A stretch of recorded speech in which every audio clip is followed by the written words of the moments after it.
What's up, YouTube? Welcome back. We're here for another expansion primers test.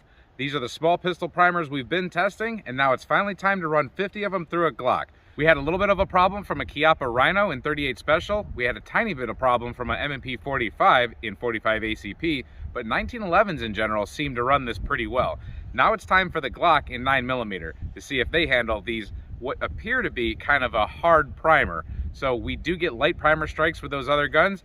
The 1911s seem to smack it hard enough. Let's see if the Glock smacks it hard enough. I have 50 of them loaded up here with just regular Full Metal Jacket 115 grain Hornady bullets. Those are sitting on top of about 3.7 grains of tight group. That's not really important. We just want to see if the primers ignite. So I have a couple of magazines loaded up. We're gonna hit this steel plate. Nothing super scientific, just one after another, trying to see if they go.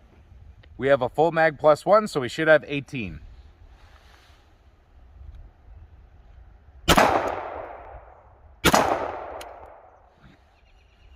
Nope, I know exactly what it feels like. There we go, we had a light strike. So there will be one in the chamber.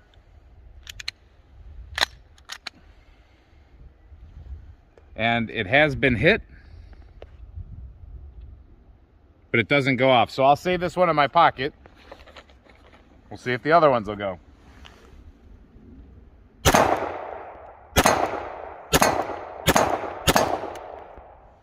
There was another one.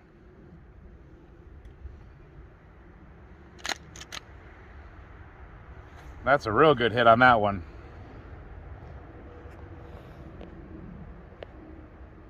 I mean, I say it's a real good hit. It's good enough to set a primer off, but we'll save it.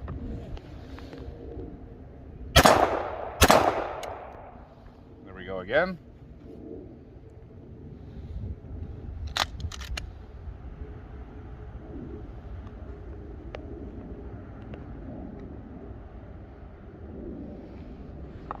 Just trying to get through one magazine.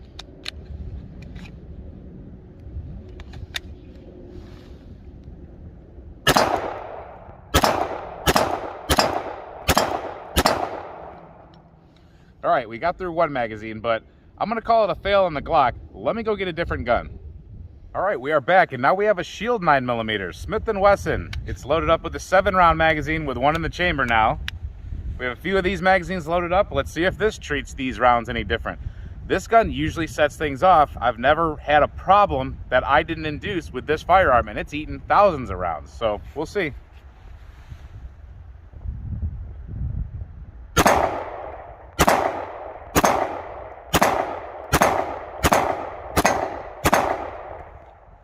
All right.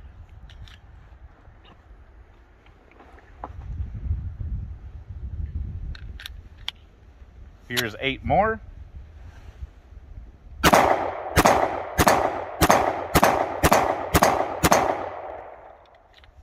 That's going good.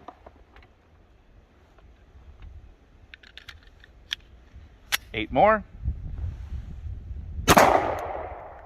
And then we had one.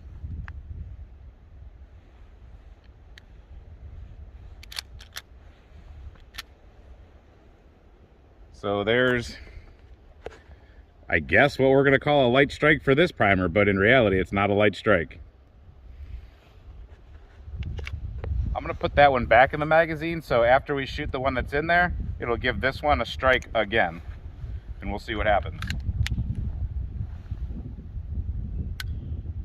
And it didn't even give that one that's in there a strike, unless I didn't go back hard enough, but I'm pretty sure I felt the trigger. Yep, light strike on that one too.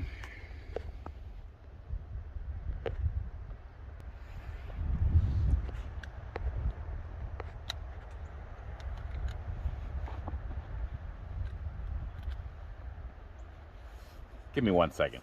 All right, my fumbly fingers got it back in there. I'm not used to working with these tiny little 9mm bullets.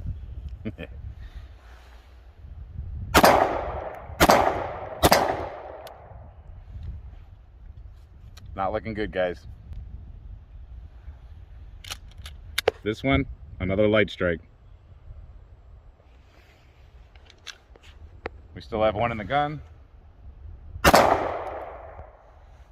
We'll put this one back in there and see if we can restrike it.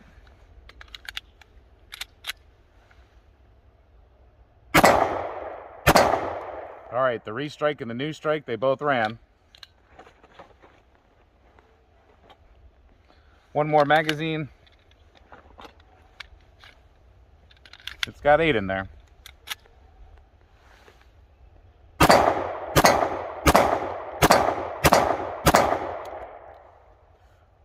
Seventh one.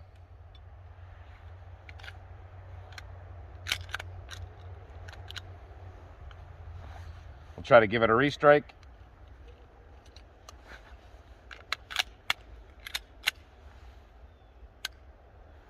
That's the first one that didn't go off on the restrike for this gun.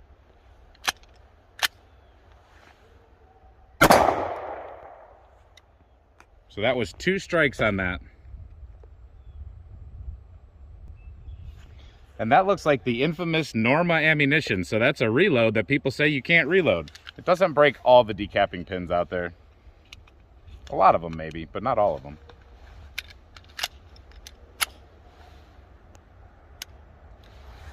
Nothing. Let's see if it'll run the ones that the Glock didn't like. So there's already one in the gun, but here's 2 others that have been struck by the Glock already. Let's see if the M&P will strike them and set them off. One of them, yes. 2 of them, yes. 1 of them, no. All right, there you go. 2 more firearms. Both of them don't like these primers. They seem to be very hard and sometimes even just too hard, or maybe the anvil's not set right or something where they won't even go off. So I could keep testing these through all different kinds of guns. People suggested I put them into rifle bullets and things like, or rifle cartridges, things like that, but I don't see the point. I should be getting my hands on some of the newer production, the ones that actually come off the assembly line for retail sale. So when we do get those in hand, we'll see if those are any different than these. We see if they're a little bit more reliable. Keep in mind that this is from the first batch of primers to ever come off the assembly line. Supposedly the first 100,000. This is a pack of 1,000, so this is 1 of 100 of those first boxes ever. So like any company just starting out, they could be experiencing growing pains. I've said that in my other videos. I don't think we should dismiss them yet. I think we should let them learn from whatever's going on and hopefully get better. Supposedly they're going to be cranking out about 1 million of these a day, 1 million primers a day. So once they get going to full capacity. So if they can get it right and they can put 1 million primers out a day, they're going to help us out. So I personally, I'm going to give them a chance. It's up to you if you want to give them a chance. It's up to you if you want to try these in your firearms. I know that 1911s will set these things off for the most part. So if you have a 1911 you're trying to feed and you come across these, may not be a bad idea. All the other calibers, all the other guns, I'm not too sure. Hope you like what we do here at the Turkey's Opinion. Hope you like this kind of testing. And until we see you next time, stay safe, have fun, and keep shooting.